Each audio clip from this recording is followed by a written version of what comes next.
हिंदी संक्रांति मंच पर जुड़ चुके सभी अध्यापक साथियों का और विद्यार्थियों का एक बार पुनः अभिनंदन है, स्वागत है। प्यारे विद्यार्थियों, आज हमारी जो कक्षा है उसके अंदर हम चर्चा करेंगे कक्षा 12वीं के पाठ्यक्रम में संकलित पाठ बाजार दर्शन।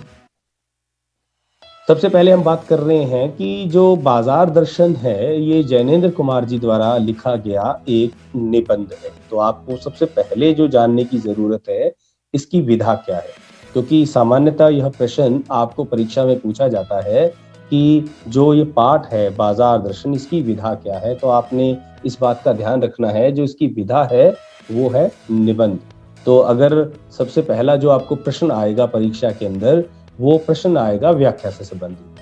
तो व्याख्या में हम सबसे पहले हम प्रसंग लिखते हैं, क्योंकि आपको पूछा जाता है कि ये गद्य आपको दिया गया है, ये किस पाठ में से लिया गया, आप इसकी प्रसंग व्याख्या कीजिए। तो व्याख्या के लिए आपको एक फॉर्मेट, एक प्रारूप जो है वो ध्यान में रखना है। जैसा कि हमने यहाँ पे कुछ पंक्तियों में उसको समेटने का, उसको समेकित करने का प्रयास किया है कि यह एक निबंध रचना है जिसमें जैनेंद्र कुमार जी ने, जिसमें उन्होंने उपभोक्तावाद और बाजारवाद को समझाते हुए समझदारी के साथ बाजार का उपयोग करने की सलाह दी है। इसमें लेखक ने बड़े और भव्य बाजार के आकर्षण का वर्णन किया है। ये केंद्रीय पंक्तियां हैं। अगर हम ये बात करें कि इस पूरे पाठ की केंद्रीय पंक्तियों को अगर प्रसंग में बांधना हो तो वो क्या रहेगा कि यह एक निबंध रचना है जिसमें उन्होंने का मतलब है जैनेंद्र कुमार ने उपभोक्तावाद और बाजारवाद का अर्थ समझाते हुए समझदारी के साथ बाजार का उपयोग करने की सलाह दी है। इसमें लेखक ने बड़े और भव्य बाजार के आकर्षण का वर्णन किया है। अब यहाँ पे प्रस्तुत प्रसंग में, यानी कि जो गद्यांश आपको दिया गया है उस गद्यांश में उन्होंने, जो भी उस गद्यांश का केंद्रीय भाव हो उस पंक्ति को आपने इस नोटेड लाइन की जगह पे लिख देना है, उस पर प्रकाश डाला है। तो इससे क्या हो जाएगा, आपका जो प्रसंग है वो पूर्ण हो जाता है।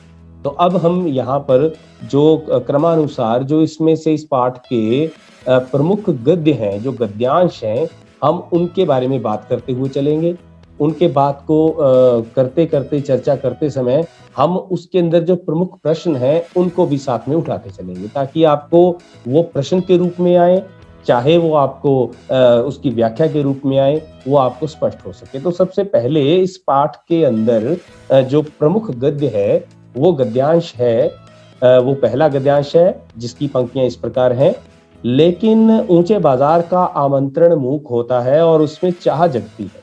चाह मतलब अभाव। चौक बाजार में खड़े होकर आदमी को लगने लगता है कि उसके अपने पास काफी नहीं है और चाहिए और चाहिए। मेरे यहाँ कितना अपरिमित है और यहाँ कितना अतुलित है। ओह, तो ये जो पंक्तियां हैं ये 2017 के अंदर गद्यांश के रूप में पूछी गई थी। बहुत ही महत्वपूर्ण पंक्तियां हैं।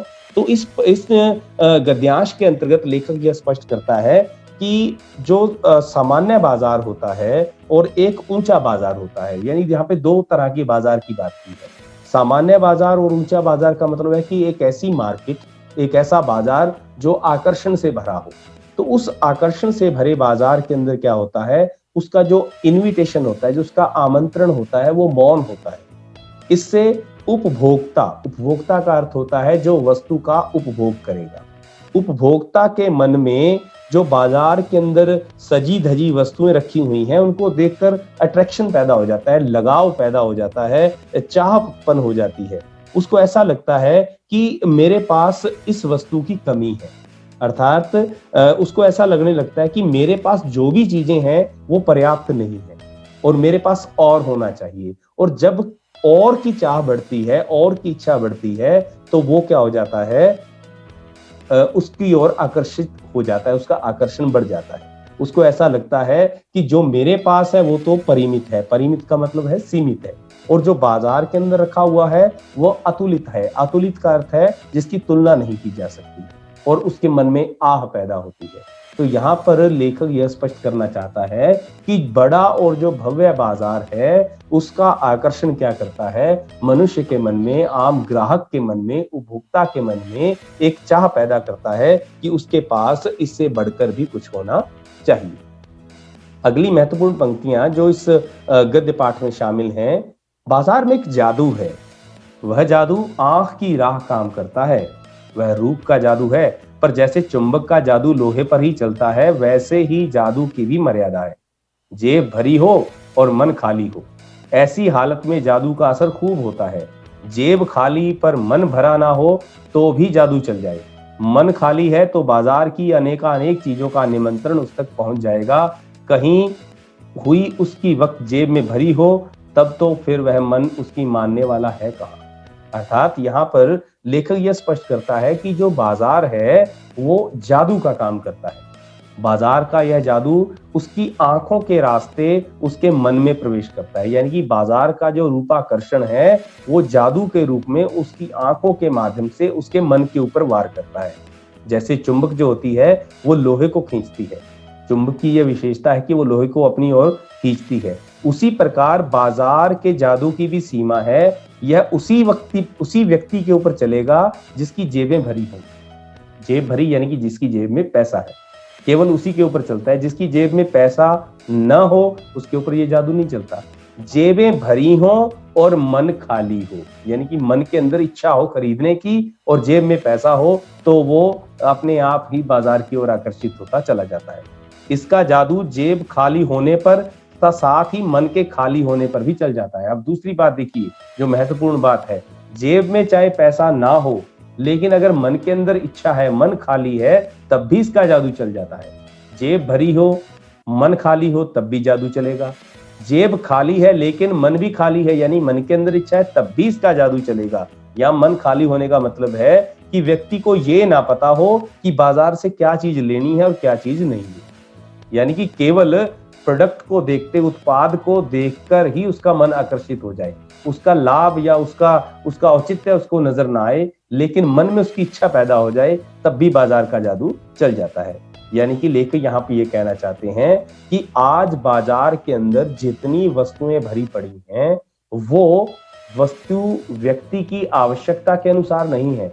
आजकल प्रोडक्ट पहले तैयार होता है, उत्पाद पहले तैयार होता है, लेकिन ग्राहक उसके बाद बनाए जाते हैं। पहले ग्राहक की इच्छा, यानी कि इकोनॉमिक्स का, अर्थशास्त्र का एक नियम था कि अगर डिमांड है, किसी चीज की मांग है, तो उस वस्तु को उत्पादित किया जाता है। लेकिन आज उससे बिल्कुल उलट हो रहा है। आज पहले वस्तु तैयार की जाती है, उसके बाद उसकी मांग पैदा हो जाती है। यानी कि वो किसके आधार पर होती है, वो आकर्षण के आधार पर होती है। उसको इस प्रकार से प्रस्तुत किया जाता है कि व्यक्ति अपने आप को खाली सा महसूस करता है, उसको अपने आप में हीन भावना सी महसूस होती है अगर उसके पास वो वस्तु ना हो। तो इस प्रकार व्यक्ति का अगर मन खाली है तो बाजार की ढेरों वस्तुओं का निमंत्रण बड़े ही सहज भाव से उस तक पहुंच जाएगा। और अगर किस्मत अच्छी है, संयोग अच्छा है, उसकी जेब में पैसा है, फिर तो किसी की सुनता ही नहीं है। फिर तो ये मान लो कि हर वस्तु को खरीदने के लिए उसका मन क्या हो जाता है, विचलित हो जाता है, चंचल हो जाता है। इसके पश्चात जो तीसरा गद्यांश है, पर उस जादू की जकड़ से बचने का एक सीधा सा उपाय है। आप देखिए यहाँ पर लेखक ये भी बताते हैं कि बाजार का अपना जादू तो है, लेकिन अगर आपको उस जादू से बचना है तो उस जादू से बचने का एक सीधा सा और सरल सा उपाय यह भी है कि जब भी बाजार जाओ तो मन खाली ना हो, मन भरा होना चाहिए। मन खाली हो तब बाजार ना जाओ, अगर मन भरा हुआ है तब ही बाजार जाओ। अगर आपको ऐसा लगता है कि मन खाली है तो बाजार मत जाओ। कहते हैं ना कि जैसे पुराने बुजुर्ग कहा करते थे कि अगर आपको लू में जाना है तो पानी पी कर जाना चाहिए। पानी भीतर हो तो लू का लूपन व्यर्थ हो जाता है, यानी कि जो लू का प्रभाव है वो क्या हो जाता है, समाप्त हो जाता है। मन लक्ष्य में भरा हो तो बाजार भी फैले का फैला ही रह जाएगा, तब वह भाव बिल्कुल नहीं दे सकेगा, बल्कि कुछ आनंद ही देगा। तब बाजार तुमसे कृतार्थ होगा, क्योंकि तुम कुछ न कुछ सच्चा लाभ उसे दोगे। बाजार का असली कृतार्थता है आवश्यकता के समय काम आना। तो इन पंक्तियों के माध्यम से लेखक स्पष्ट करता है कि बाजार का जो जादू है उसके प्रभाव से बचने का अगर तुम्हें कोई रास्ता, कोई सुझाव, कोई मार्ग अगर समझना है तो इस बात को ध्यान में रखना कि जब भी मन खाली हो, यानी कि जब मन खाली हो तो बाजार में कभी मत जाना। जैसे गर्मी की ऋतु में क्या होता है, लू से बचने के लिए ये सुझाव दिया जाता है भी घर से पानी पी के निकलना। घर से अगर पानी पीकर जाओगे, अगर मन के अंदर यानी शरीर के अंदर पानी है, तो बाहर की जो लू है वो आपको प्रभावित नहीं कर पाएगी। उसी प्रकार अगर आपका मन भरा हुआ है तो बाजार की चकाचौंध आपको आकर्षित नहीं कर पाएगी। अतः मन खाली होने पर बाजार नहीं जाना चाहिए। लेखक यह कहना चाहता है कि ऐसी अवस्था में बाजार फैले का फैला रह जाएगा अगर आपका मन भरा हुआ है, उसका जादू नहीं चल पाएगा। मन के सामने अपना लक्ष्य होना चाहिए, यानी कि मन के अपने लक्ष्य से भरा होने पर बाजार का जादू व्यक्ति को किसी भी प्रकार की वस्तु खरीदने के लिए बाध्य नहीं कर सकता। और जब बाध्य नहीं कर सकेगा तो वो कोई घाव भी नहीं दे सकेगा, यानी कि मन के अंदर ये पीड़ा भी जागृत नहीं कर पाएगा कि मैं ये वस्तु विशेष खरीद नहीं पा रहा हूं। अपितु वह व्यक्ति को क्या देगा? प्रसन्नता देगा। उस अवस्था में क्या होगा? जब मनुष्य का मन अपने लक्ष्य से भरा हुआ है कि मैं किस उद्देश्य से बाजार में जा रहा हूं, बाजार उससे कृतार्थ होगा, उससे धन्य होगा कि आज बाजार में कुछ ना कुछ सच्चा लाभ प्राप्त हुआ है। यानी कि बाजार से उन्हीं वस्तुओं की खरीद की जाए जिन वस्तुओं की परम आवश्यकता है। बिना आवश्यकता से अगर हम बाजार से वस्तुएं खरीदते भी हैं तो वो एक तरह से घाव लेने के समान है, और वो बाजार के लिए भी क्या है? अकृतार्थता है। वो आप उसको कृतार्थ नहीं कर रहे हैं, उसके ऊपर कोई एहसान नहीं कर रहे हैं, बल्कि उसको अकृतार्थ कर रहे हैं, कृतघ्न बना रहे हैं। इसलिए आवश्यकता तभी है, बाजार की कृतार्थता कब होती है? जब वो हमारी आवश्यकताओं को पूरा करे, ना कि वो हमें अपने चकाचौंध के जाल में फंसाए। तो इस गद्यांश के अंदर लेखक ने क्या किया है? ये बताने का प्रयास किया है कि बाजार के जादू से किस प्रकार से बचा जा सकता है, और साथ में यह भी स्पष्ट कर दिया कि जब मन खाली हो तो बाजार में नहीं जाना चाहिए, और बाजार में कब जाना चाहिए? जब मन भरा हो। उसको समझाने की कोशिश किसके माध्यम से की है? एक ऐसे उदाहरण के माध्यम से की है जिसे हम अपने बुजुर्गों से सुनते आए हैं, या हमारे जो बड़े हैं वो हमें सुझाव देते रहे हैं कि अगर लू से बचना है तो घर से पानी पीकर ही निकलना चाहिए। ये जो आपको प्रसंग आया था ये 2018 के अंदर पूछा गया था। इसके पश्चात 2019 के अंदर जो गद्यांश इस पाठ में से लिया गया था वो था, यहाँ एक अंतर चिन्ह लेना बहुत जरूरी है, मन खाली नहीं रहना चाहिए। इसका मतलब यह नहीं है कि वह मन बंद रहना चाहिए। जो बंद हो जाएगा वह शून्य हो जाएगा, और शून्य होने का अधिकार बस परमात्मा का है जो सनातन भाव से संपूर्ण है, शेष सब अपूर्ण है। इससे मन बंद नहीं रह सकता। सब इच्छाओं का निरोध कर लोगे यह झूठ है, और अगर इच्छा निरोधास्त्व का ऐसा ही नकारात्मक अर्थ हो तो यह तप झूठ है। वैसे तप की राह रेगिस्तान को जाती है, मोक्ष की राह वह नहीं है। अब यहाँ पे लेखक ने एक आदर्श सुक्ति बताई है, एक ऐसा संदेश दिया है जो दार्शनिकता के ऊपर आधारित है। लेखक यहाँ पर यह स्पष्ट करता है कि मन जो है, यानी खाली मन की जो बात वो कर रहा है, खाली मन और बंद मन के अंदर अंतर है। बंद मन खाली नहीं रहना चाहिए, इसका अभिप्राय क्या है कि मन बंद रहना चाहिए, इसका अर्थ यह नहीं है। खाली मन का अर्थ और बंद मन का अर्थ दोनों में अंतर है, क्योंकि जो मन बंद है उसमें इच्छा को उत्पन्न नहीं होने दिया जाता, और वह तो शून्य हो जाता है जिसके अंदर कोई इच्छा ही पैदा ना हो, और जो शून्य हो गया वो निर्विकार हो गया, अर्थात उसके अंदर तो कोई विकार है ही नहीं। और इस सृष्टि के अंदर, इस प्रकृति के अंदर अगर हम शून्य की बात करें, निर्विकार की बात करें, तो वो केवल परमात्मा है जो अपने आप में पूर्ण है।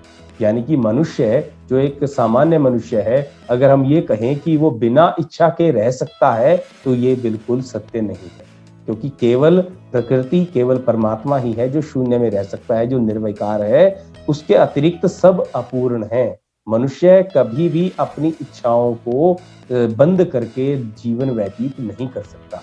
अगर वह सब इच्छाओं का निरोध कर लेगा, सब इच्छाओं की तरफ से मुख मोड़ लेगा, तो ये जो विरोध होगा ये झूठा होगा, क्योंकि किसी भी इच्छा को जब दबाया जाता है तो वो दुगने प्रभाव के साथ हमारे सामने आती है।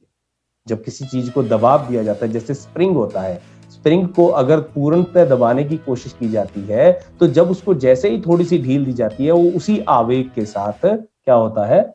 उछाल मारता है। यानी कि जो उसका रिएक्शन होता है, जो उसकी प्रतिक्रिया होती है उस क्रिया की, वो क्या होती है, इक्वल भी होती है और अपोजिट भी होती है, उसके विरोध में भी होती है। ये विज्ञान का भी नियम है।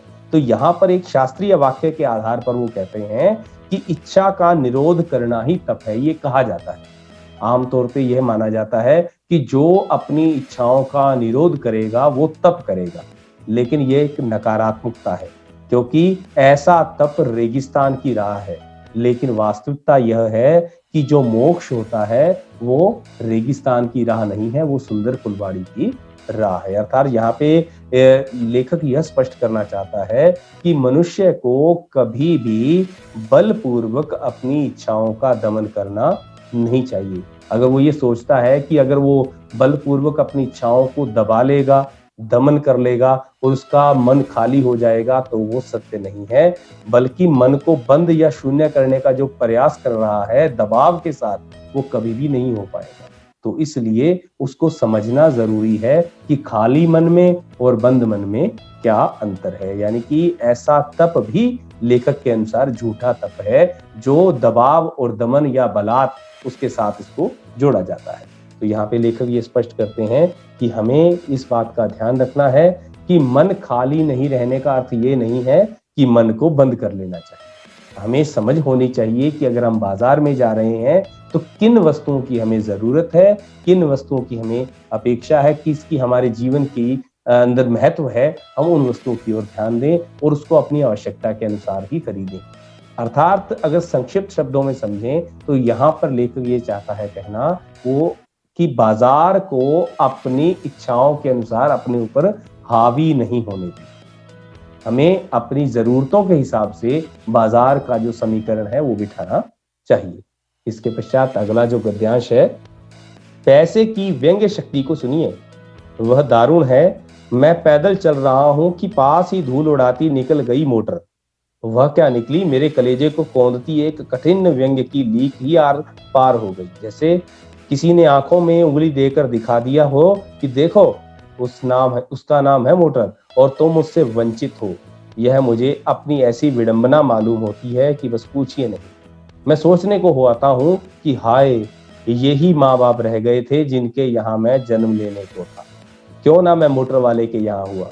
उस व्यंग्य में इतनी शक्ति है कि जरा में मुझे अपने सगों के प्रति कृतघ्न कर सकती है। तो यहाँ पर लेखक क्या करता है कि पैसे की जो व्यंग्य शक्ति है उसके अंदर उसने अपनी बात को स्पष्ट करने का प्रयास किया है कि कोई भी साधारण व्यक्ति, जो सामान्य व्यक्ति है, जब वो पैदल चल रहा होता है, अगर उसके आसपास से कोई मोटर गाड़ी धूल उड़ाती हुई निकल जाए तो उस मोटर गाड़ी को देखकर उसको क्या लगता है कि जैसे यही उसके कलेजे को चीर कर निकल गई है, ये गाड़ी उसके पास होनी चाहिए। उसको ऐसा लगता है कि जैसे किसी ने उसकी आंखों में उंगली डालकर उसको दिखाने की कोशिश की है, उसको चिढ़ाने की कोशिश की है, उसके ऊपर व्यंग्य किया है कि ये होती है मोटर कार जो कि तेरे पास नहीं है। और लेखक को अपने पास मोटर ना होना उसको क्या कर देता है, दुखी कर देता है। वो इस दुख को चाहकर भी किसी को बता नहीं पाता और अपने इस दुख के कारण उसे अफसोस होने लगता है कि काश मैं भी उस माँ बाप के घर पैदा हुआ होता जिसके घर में मोटर गाड़ी बंगला अमीरी होती। तो ऐसा लगता है कि जैसे उस पैसे की उस व्यंग्य शक्ति ने, पैसे की उस व्यंग्य शक्ति के साथ साथ उस आकर्षण ने क्या कर दिया, मनुष्य को अपने ही माता पिता और अपने ही रिश्तेदारों के प्रति कृतघ्न बना दिया। यानी कि जिस परिवार में वो पैदा हुआ था उस परिवार के प्रति वो क्या हो गया, कृतघ्न हो गया है। तो यहाँ पे लेखक यह स्पष्ट करता है कि पैसे के अंदर इतनी बड़ी व्यंग्य शक्ति है कि पल भर के अंदर क्या कर सकती है, वो व्यक्ति को अपने सगों के प्रति क्या कर सकती है, कृतघ्न बना डालती है। और इसके पश्चात जो अंतिम प्री बोर्ड जनवरी 2018 के अंदर पूछा गया था, यहाँ मुझे ज्ञात होता है कि बाजार को सार्थकता भी वही मनुष्य देता है जो जानता है कि वह क्या चाहता है, और जो नहीं जानते कि वे क्या चाहते हैं अपनी परचेजिंग पावर के गर्व में अपने पैसे से केवल एक विनाशक शक्ति, शैतानी शक्ति, व्यंग्य की शक्ति ही बाजार को देती है। ना तो वो बाजार से लाभ उठा सकते हैं और न उस बाजार को सच्चा लाभ दे सकते हैं।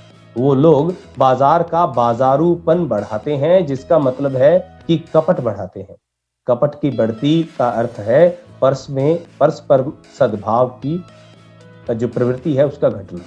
इस सद्भाव के ह्रास पर आदमी आपस में भाई भाई और सुहृद और पड़ोसी फिर रह नहीं जाते और आपस में कोरे गाहक और बेचक की तरह व्यवहार करने लगते हैं।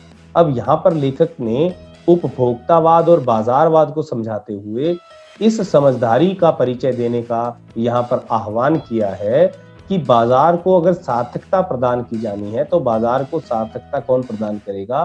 तो वही व्यक्ति सार्थकता प्रदान करता है जो ये जानता है कि उसे किस प्रकार की वस्तु की आवश्यकता है। जैसे कि हमने पहले चर्चा की, उसे खरीदना क्या है। जब वो घर से चला है तो उसके मन में, उसके मस्तिष्क में खालीपन नहीं है, बल्कि एक लक्ष्य है कि मुझे बाजार से ये वस्तु लेकर आनी है और इतनी मात्रा में लेकर आनी है। और दूसरी ओर वो ये स्पष्ट करना चाहते हैं कि जब घर से ही मनुष्य लक्ष्य साध कर बाजार की ओर निकलेगा तब ही बाजार की सार्थकता है। क्यों? अगर लक्ष्य हित जो सोचकर निकलने वाले ग्राहक होंगे तो बाजार को भी अपनी जिम्मेदारी का एहसास होगा कि इस वस्तु की मांग बाजार में किस स्तर पर है, तो इससे बाजार की सार्थकता बढ़ती है। और दूसरी ओर जो व्यक्ति यह नहीं जानते कि आवश्यकता क्या है, मुझे लेना क्या है और उन्हें क्या खरीदना है, कितनी मात्रा में खरीदना है, वो केवल अपने पैसे के बल पर, यानी कि पैसे का जो अहंकार है, यहाँ पे लेखक शब्द प्रयोग कर रहा है परचेजिंग पावर। परचेजिंग पावर का अर्थ है क्रय शक्ति, खरीदने की शक्ति। तो जब क्रय शक्ति के अभिमान में बाजार को अग्रसर होता है, बाजार के अंदर दाखिल होता है, तो केवल विनाश और शैतानी और व्यंग्य शक्ति को ही प्रदान करते हैं। लेखक के अनुसार क्या है कि ऐसे व्यक्ति न तो बाजार का लाभ उठा पाते हैं और ना ही बाजार को सच्चा लाभ दे पाते हैं। ऐसे लोग क्या करते हैं, केवल बाजार में बाजारूपन प्रवृत्ति को ही बढ़ावा देते हैं। और जब बाजारूपन की प्रवृत्ति बढ़ती है, केवल मार्केटिंग बढ़ेगी, जब सच्चा बाजार जो प्रथा है उसका निर्वहन नहीं किया जाएगा, तो पैसे का लालच, परचेजिंग पावर की शक्ति का अभिमान जब चलेगा तो बाजार में केवल छल कपट होगा, धोखाधड़ी होगी, इसी को ही बढ़ावा मिलेगा। और इसके साथ साथ आपसी जो भाईचारा है, जो सद्भाव है, उसका घटना शुरू हो जाएगा। यानी कि मनुष्य के अंदर एक जो दुकानदार है, दुकानदार के अंदर इन भावों का जो कह सकते हैं कि अर्थ ही नहीं रह जाएगा कि उसके पास जो ग्राहक आ रहा है वो एक मनुष्य भी है। वो केवल अपने लालच को पूरा करने के लिए वस्तु की जो गुणवत्ता है उसके साथ भी समझौता करेगा, वो कीमतों के साथ भी समझौता करेगा, वो अपने लाभ को अधिकतम करना भी चाहेगा, क्योंकि उसके पास जो ग्राहक आ रहे हैं वो निरुद्देश्य आ रहे हैं, उनके पास कोई लक्ष्य ही नहीं है। जो भी सामान उनके सामने रख दिया जाता है वो उसको खरीद कर ले जाते हैं। तो ऐसे जो व्यक्ति हैं, लेखक के अनुसार वो केवल और केवल विनाशक शक्ति को, शैतानी शक्ति को और व्यंग्य की शक्ति को ही जन्म देते हैं, वो कुछ भी अच्छा नहीं करते। और जब इस प्रकार की प्रवृत्ति बढ़ती है तो सद्भाव की समाप्ति होती है। आपस में भाई भाई और सुहृद और पड़ोसी भी आपस में नहीं रह जाते, फिर केवल कंपीटेटर रह जाते हैं, प्रतियोगी रह जाते हैं। तो यहाँ पर लेखक ने यह स्पष्ट करने की कोशिश की है कि जो अच्छे ग्राहक हैं, ग्राहक का भी कर्तव्य उतना ही महत्वपूर्ण है, उत्तरदायित्व उतना महत्वपूर्ण है जितना कि बाजार का।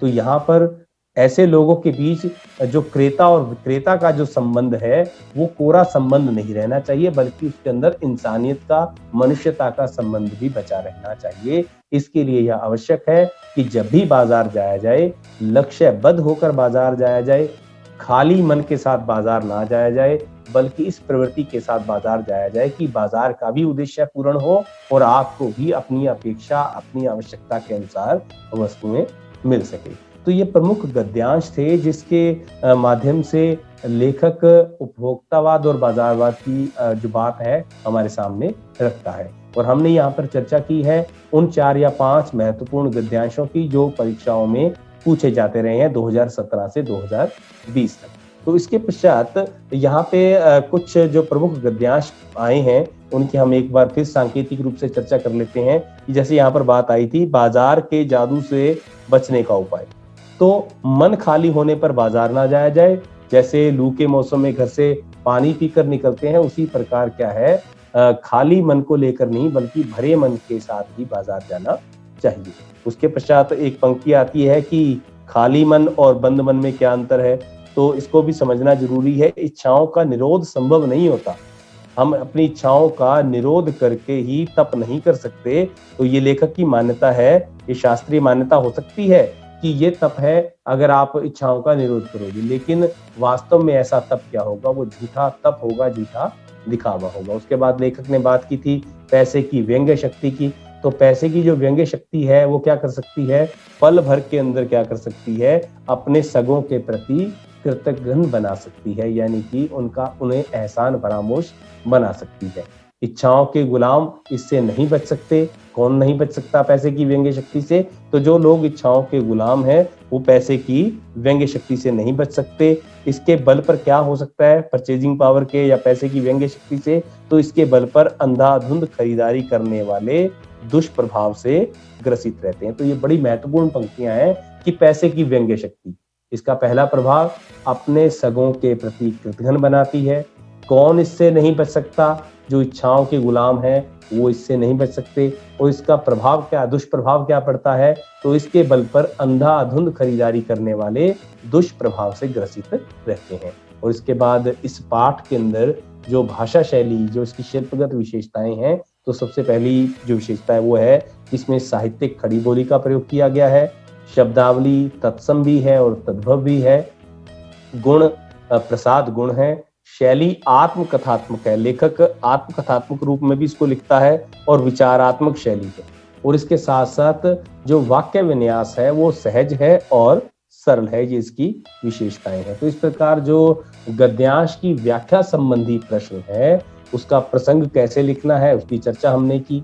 गद्यांश जो पूछे गए थे उसके केंद्रीय भाव को हमने यहाँ पर आपको समझाने का प्रयास किया है, और इसके साथ साथ जो महत्वपूर्ण बिंदु हैं उसकी भी हमने चर्चा की है, और अंत में जो उसकी शिल्पगत विशेषता है उसकी हमने बात की। अब हम बढ़ते हैं इसके महत्वपूर्ण प्रश्न। तो बाजार का जादू क्या है? बाजार का जादू है बाजार की तड़क भड़क और आकर्षण।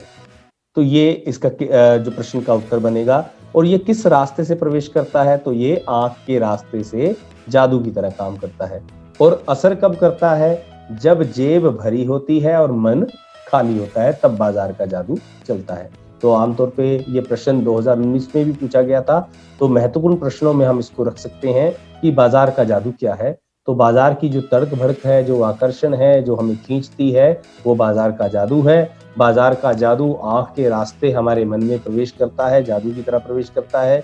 और इसका असर कब होता है, जब जेब भरी हो और मन खाली हो। इसके पश्चात इसमें एक पंक्ति आती है कि बाजारूपन क्या है।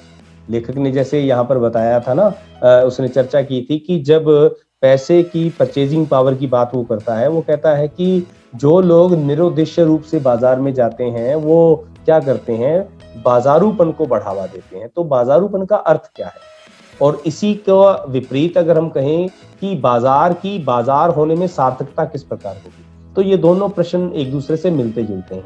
बाजारूपन उसके नकारात्मक अर्थ में है, और बाजार की सार्थकता का अगर प्रश्न आता है तो वो उसके सकारात्मक अर्थ में है। तो ये 2018 में भी और 2017 में भी इस प्रश्न को पूछा गया था कि बाजारूपन का अर्थ क्या है, ये 2018 में आया था, और बाजार की सार्थकता क्या है, ये 2017 में पूछा गया था। तो लोगों के दिलों में कपट का बढ़ना और सद्भाव का घट जाना, जब पैसे के बल से बिना जरूरत के अंधाधुंध खरीदारी होती है, और तब यह और भी बढ़ जाता है। क्या बढ़ जाता है, बाजारूपन बढ़ जाता है। जब हमारे हृदय में कपट बढ़ जाए, सद्भाव घट जाए, तो वो बाजारूपन है। और ये बात दोनों के ऊपर लागू होती है, दुकानदार के ऊपर भी लागू होती है और ग्राहक के ऊपर भी लागू होती है। जब ग्राहक के मन में कपट आता है तब भी बाजारूपन बढ़ता है, जब दुकानदार के मन में कपट बढ़ता है तब भी बाजारूपन आता है। तो लेखक बाजारूपन का अर्थ स्पष्ट करते हैं कि जब लोगों के दिलों में कपट बढ़ता है, सद्भाव घट जाता है, तो बाजारूपन होता है। और ये बढ़ता कैसे है, जब पैसे के ताकत को दिखाते हुए, अहंकार को दिखाते हुए, अहम को दिखाते हुए बिना जरूरत के अंधाधुंध खरीदारी की जाती है, तब यह और भी बढ़ता है। और इससे क्या होता है, आपसी भाईचारा समाप्त हो जाता है। अब इसका प्रभाव क्या है, आपसी भाईचारे का समाप्त हो जाना। इसके पश्चात दुकानदार उसे कोरे ग्राहक की तरह ही देखता है। मतलब उसके सामने कोई अपना भाई बंधु नहीं है, कोई मनुष्य नहीं है, उसके लिए वो केवल ग्राहक है। और बाजार की सार्थकता कैसे होगी? जब जरूरत की ही खरीदारी हो, दिखावे की खरीदारी ना हो, तब बाजार की क्या है सार्थकता है। बाजार का उद्देश्य तब पूर्ण होता है जब बाजार से जरूरत की वस्तुओं को खरीदा जाता है, लाभ के लिए वस्तुओं को खरीदा जाता है, तब ही ग्राहक बाजार को लाभ दे पाता है और बाजार ग्राहक को लाभ दे पाता है। तो इस प्रकार इस पाठ का जो प्रमुख उद्देश्य है वो भी यही है कि हमें इस प्रवृत्ति को पहचानने की आवश्यकता है जो आजकल बढ़ रही है। यानी कि आज जो स्थितियां ऐसी बनती जा रही हैं, जो मार्केटिज्म हो रहा है, जो कंज्यूमरिज्म बढ़ रहा है, जो ग्राहकवाद उपभोक्तावाद जो बढ़ रहा है, उसके पीछे कारण क्या है? केवल मनुष्य जो है वो उसके लिए एक ग्राहक बनता जा रहा है, दुकानदार के लिए या प्रोडक्शन हाउस के लिए, उत्पादककर्ता के लिए, और केवल उपभोक्ता और उत्पादक का संबंध ही रह गया है। जो बीच के जो मूल्य हैं, जो उसके नैतिक दायित्व हैं जो एक दूसरे के प्रति, वो समाप्त होते जा रहे हैं। तो इस बाजार दर्शन निबंध का जो उद्देश्य है वो हमें यह जानकारी देना है, इस रूप में सचेत करना है कि बाजार मनुष्य के लिए हैं, हमारे लिए हैं, ना कि हम या मनुष्य बाजार के लिए। तो इस भाव को अगर समझा जाएगा तो बाजार के अंदर सद्भाव बना रहेगा, बाजार के अंदर नैतिक मूल्य बने रहेंगे, वस्तुओं की गुणवत्ता बनी रहेगी, आपसी भाईचारा बना रहेगा। इससे दोनों का ही लाभ है, बाजार का भी लाभ है, ग्राहक का भी लाभ है और दुकानदार का भी लाभ है। और अगर केवल पैसे की परचेजिंग पावर को, अभिमान को ध्यान में रखते हुए बाजार की ओर आकर्षित होंगे तो आने वाला समय और भी खतरनाक है और भी विकट होगा। तो ये जो 2 या 3 या 4 अंकों के जो प्रश्न आपको पूछे जाएंगे, उनमें से एक प्रश्न आपको इनमें से अवश्य मिलेगा, जो ये हमने 3 या 4 प्रश्नों की चर्चा यहाँ पर की है। इसके पश्चात जो इस पाठ में से वन वर्ड आंसर, जिसको एमसीक्यू प्रश्न हम कह सकते हैं, जो 2017 से 2020 के दौरान पूछे गए हैं, वो हम यहाँ पे देख रहे हैं कि लेखक के मित्र ने बाजार को क्या कहा। तो लेखक के मित्र ने उसे शैतान का जाल कहा, विनाशक शक्ति कहा, शैतानी शक्ति कहा या व्यंग्य की शक्ति कहा। और कई बार इसको थोड़ा सा घुमाकर पूछ लेता है कि लेखक के मित्र ने बाजार को शैतान का जाल कब कहा। तो ये तब कहा था जब वो अपनी पत्नी के साथ बाजार गए थे। तो ये प्रश्न 2 तरह से पूछा जाता है कि लेखक के मित्र ने बाजार को क्या कहा। तो लेखक के मित्र ने बाजार को शैतान का जाल कहा, और कब कहा? वो कहा जब वो अपनी पत्नी के साथ बाजार गए थे। अगला प्रश्न है, बाजार का जादू किसके माध्यम से काम करता है। तो बाजार का जो जादू है वो किस इंद्री के माध्यम से काम करता है, किस प्रकार काम करता है? वो आंख के माध्यम से काम करता है। आंखों के माध्यम से वो जादू हमारे मन के ऊपर काबू पा लेता है। जैसे चुंबक क्या करती है, लोहे को अपनी ओर आकर्षित कर लेती है, उसी प्रकार जो बाजार का जादू है वो हमारी आंखों के रास्ते से आकर्षण पैदा करके, रूपाकर्षण पैदा करके हमारे मन को मोह लेता है और हम उसकी ओर आकर्षित हो जाते हैं। उसके पश्चात अकिंचितकर किसको कहते हैं? तो अकिंचितकर का अर्थ है अर्थहीन। अर्थहीन का अर्थ होता है जिसके पास पैसा नहीं है, अर्थहीन यानी बिना पैसे के। और शून्य होने का अधिकार किसे है? तो केवल परमात्मा को शून्य होने का अधिकार है। और चूर्ण बेचने वाले को लोग क्या कहते थे? भगत जी कहते थे। बाजार क्या देखता है? बाजार क्रय परचेजिंग पावर को ही देखता है, यानी कि हमारी क्रय शक्ति को देखता है कि हमारे पास कितना पैसा है। बाजार के अंदर अगर भरी जेबों के साथ जाया जाएगा तो बाजार इतना भरा पड़ा है, इतना बिखरा पड़ा है कि आपके अंदर परचेजिंग पावर होनी चाहिए। वस्तुओं की कोई कमी नहीं है, उसकी विविधताओं में कोई कमी नहीं है, उसके आकर्षण में कोई कमी नहीं है। तो प्यारे विद्यार्थियों, आज हमने चर्चा की है बाजार दर्शन पाठ के रूप में महत्वपूर्ण प्रश्नों की, गद्यांश और व्याख्या की और एमसीक्यू प्रश्न की। आशा है कि आज आप इस चर्चा में शामिल होकर लाभान्वित हुए होंगे। तो मिलते हैं कल अगले पाठ के साथ। श्रम विभाजन।